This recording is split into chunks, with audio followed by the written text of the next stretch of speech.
আপনাদেরকে লক্ষ্য করে বলি, ও আমার মা, ও আমার বোন, পায়ে হাত দিয়ে বলি, স্বামীর সংসার তো করতে হবে, স্বামীর সংসার ছাড়া যাবে না, কিন্তু স্বামীর সংসারের পাশাপাশি নিজের আখেরাত গুছিয়ে নিতে হবে। স্বামী কবরে যাবে না। একজন বাদশা তার স্ত্রীর খুব ভালোবাসতো। এখন এত ভালোবাসতো যে স্ত্রীর এখন এমন রোগ হয়ে গেছে যে এখন ওই স্ত্রী আর বাঁচবে না।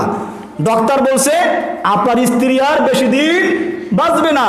এখন ওই বাদশা মেডিকেলে স্ত্রীর কাছে যে বসে থাকে আর কান্না করে যে তুমি যদি মরে যাও তাহলে আমার কি অবস্থা হবে, আমি কিভাবে থাকবো, আমি আর দ্বিতীয় বিবাহ করব না। এই হলো বাদশার কথা। স্ত্রী তো দু চোখ দিয়ে স্বামীর দিকে ভ্যান ভ্যান করে তাকিয়ে আছে এবং চোখ দিয়ে পানি পড়তেছে, কিছু বলতে পারতেছে না। এক পর্যায়ে কি করলো, বাদশা প্রতিদিন এসে স্ত্রীর কাছে এই কথা বলতো আর বুঝাতো, আমি তোমাকে এত ভালোবাসি, আমি তোমাকে এত পছন্দ করি, আমি তোমাকে এত মনে রাখি, দুনিয়ার কোনো পুরুষ মনে হয় এভাবে ভালোবাসে না, মনে রাখে না। এইটা বাদশা তার স্ত্রীকে বোঝানোর জন্যই বারবার বলতো, তুমি মৃত্যুর পরে আমি আর দ্বিতীয় বিবাহ করব না, তুমি মৃত্যুর পরে আমি আর দ্বিতীয় বিবাহ করব না।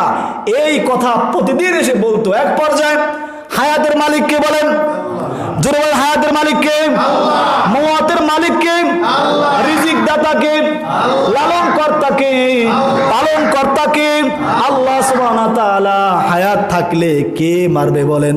অতএব ডক্টর তো বলছে, রোগ দেখে বলছে, ডক্টর তো আর হায়াতের খবর জানে না, ডক্টর তো আর গায়েবের খবর জানে না।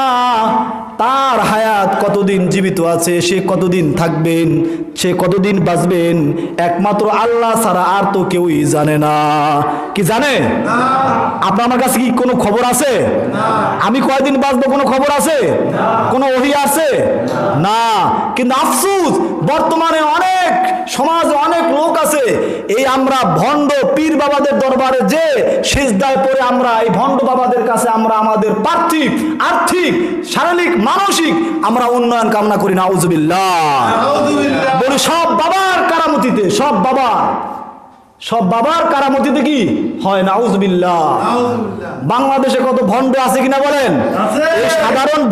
এই সাধারণ মুসলমানগুলো ভণ্ডের চক্রান্তে ফেসে গেছে, পড়ে গেছে, ঈমান হারা হয়ে যাচ্ছে।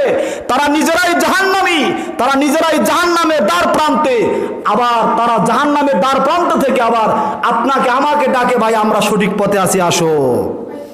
এই হলো তাদের কাজ।